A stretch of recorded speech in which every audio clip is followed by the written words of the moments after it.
L'intervento di oggi è propedeutico alla Festa della Trebbiatura che l'Associazione Culturale Terre delle Noci ha voluto rappresentare, proporre per il 9 e 10 luglio prossimo alla Masseria Mastro Marco, chiamandola Covoni e Fioroni. La fase di oggi è la mietitura, che chiaramente è propedeutica alla trebbiatura. Abbiamo voluto organizzare con l'aiuto di molti figli d'arte, di cui alcuni che hanno continuato nell'agricoltura, altri come me che hanno cambiato lavoro, però abbiamo un know-how culturale, abbiamo voluto organizzare questa manifestazione. E abbiamo pensato di farla facendo un po' quella che è la cronistoria della mietitura.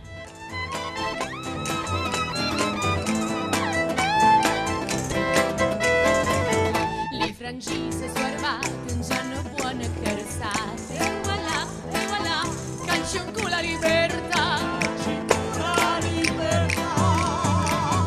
Allo Ponda Maddalena, donna Lisa, scende a breve e mirice che fanno.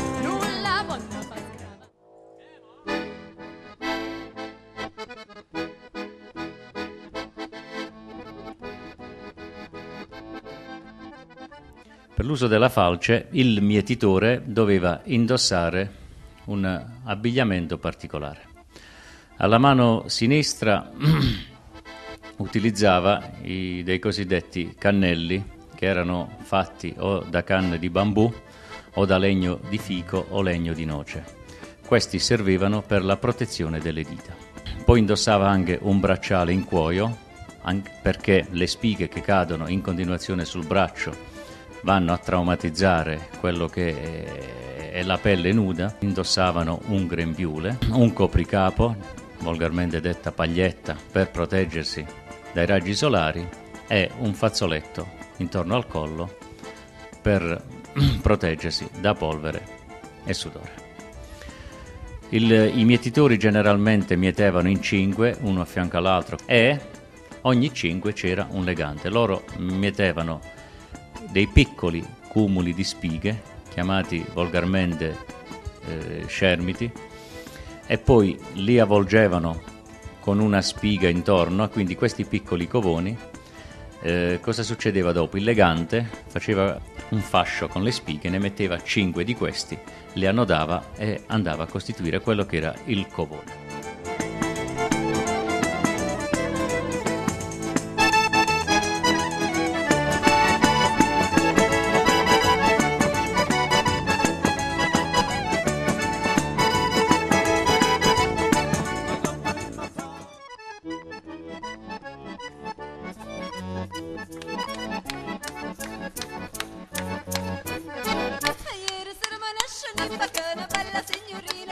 La falciatrice a trazione animale, come abbiamo visto, oggi rappresentata qui sui campi della dimora Mastro Marco, aveva bisogno dell'ausilio di 2 unità lavorative.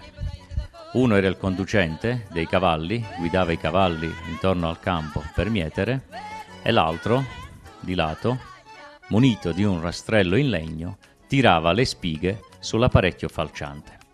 Lo stesso, quando il cumulo di spighe era sufficiente a costituire un covone, sollevava un'asta in ferro, l'apparecchio raccoglitore si abbassava e il cumulo di spighe veniva lasciato sul campo affinché il legante passasse dopo e formasse il covone, come abbiamo visto per la rappresentazione con la mietitura con la falce.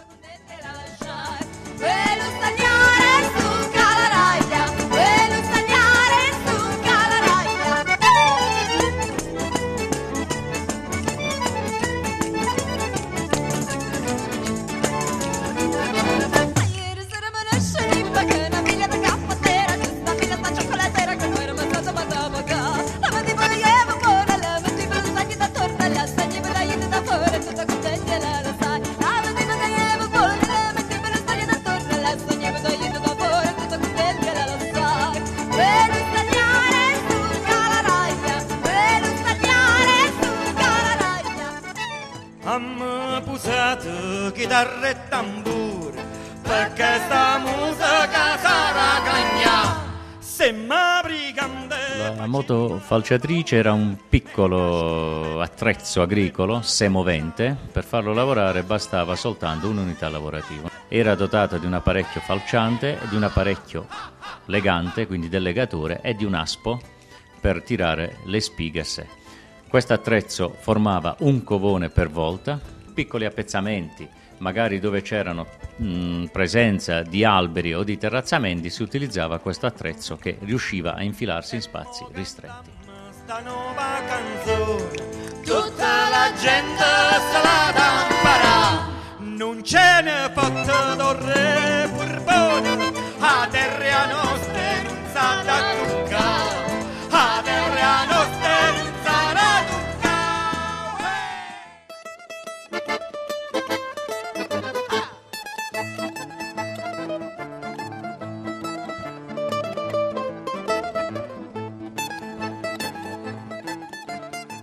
La Mieti legatrice, che oggi abbiamo visto rappresentata, era di un modello di marca italiano, l'Averda per l'esattezza, trainata da un trattore Landini sapientemente restaurato. È un attrezzo anche che è stato preso l'avvento nell'era industriale, anche quella intorno a fine 1800.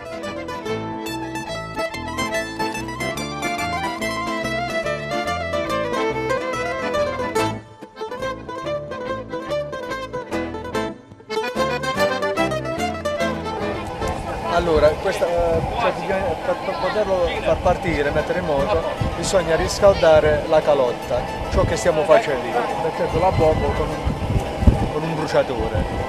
Dopodiché, dopo 10 minuti che più o meno riscalda, possiamo procedere per la messa in moto. Come? Girando il volano in senso antiorario, cioè questo gira in senso orario, però si fa girare in senso antiorario.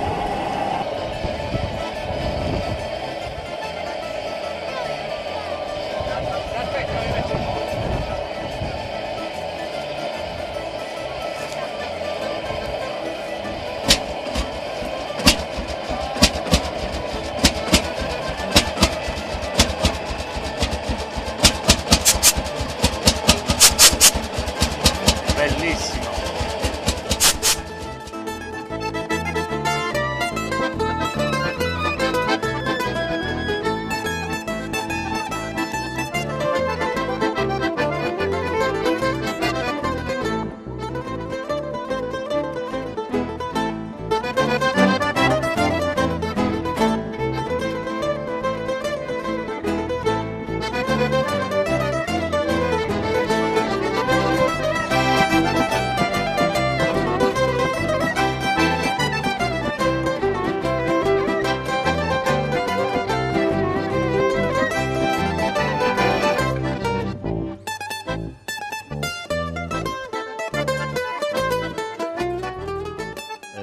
Con la Mieti legatrice si faceva un passo avanti nella meccanizzazione della mietitura, ossia non c'era più bisogno di quell'unità lavorativa chiamata legante che doveva legare il cumulo di spighe per formare il covone.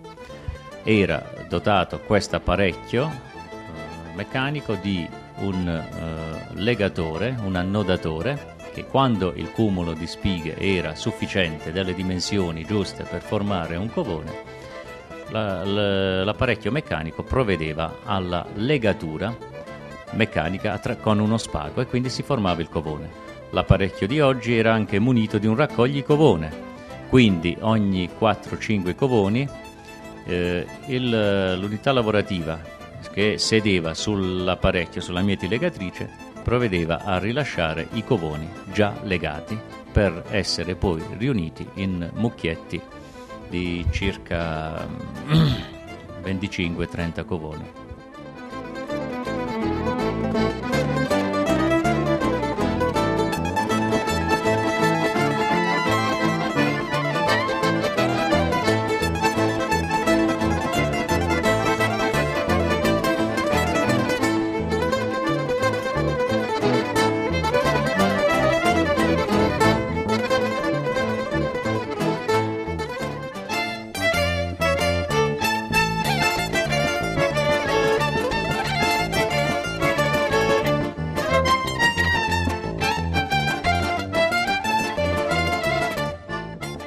Allora, la Mietitrebbia è, come dire, è il presente.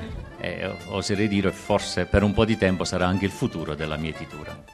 È un apparecchio ormai che ha preso piede da vari decenni, 4-5 decenni, è un apparecchio semovente che provvede a mietere il grano e a trebbiarlo nello stesso tempo, ossia separare le cariossidi, la granella, dalla paglia. È un attrezzo dotato di grandi capacità lavorative, ha una barra di falcio che va da pochi metri fino a 10-12 metri in grosse estensioni, quindi la capacità di lavoro è notevole. Ne basta un solo guidatore, quelle odierne sono dotate di tutti i comfort, come una cabina chiusa dotata di aria condizionata e anche di impianti sonori tipo radio o CD.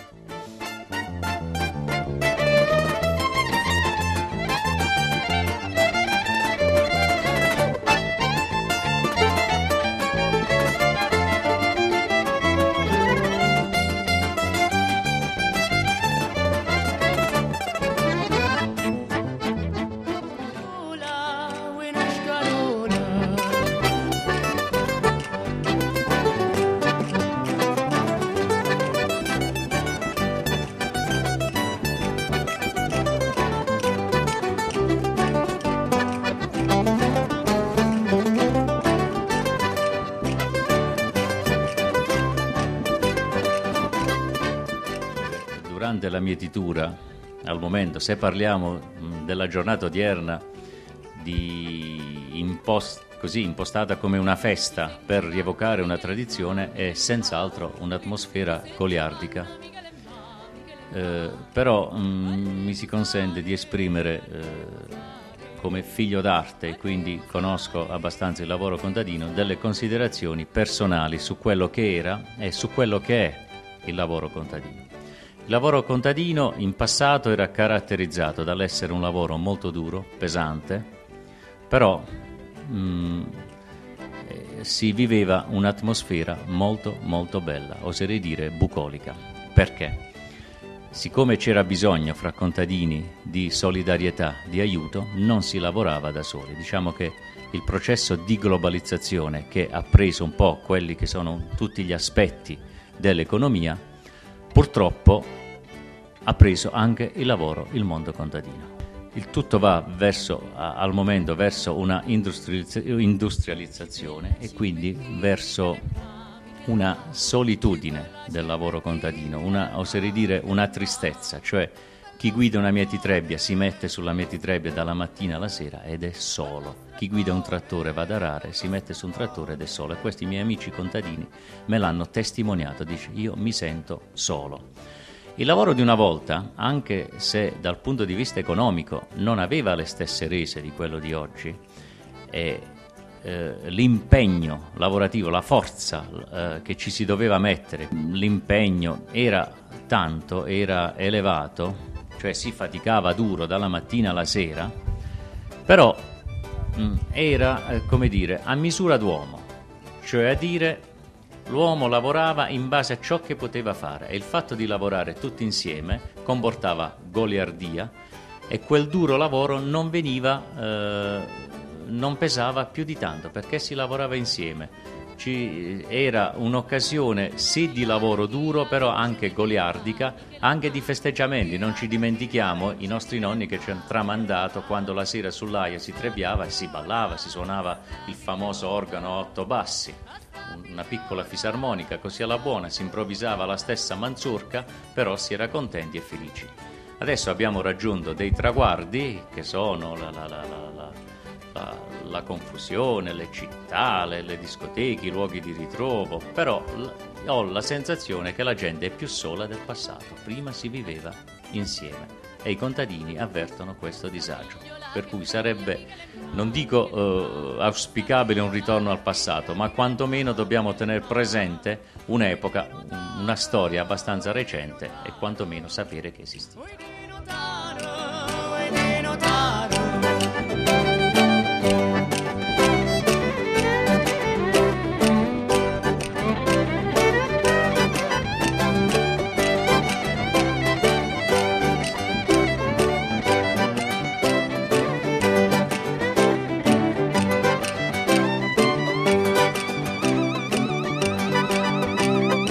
bietto portanna Michele ma, Michele ma, in bietto portanna Michele ma, Michele ma. Stella Diana, Stella Diana, Stella Diana, Stella Diana.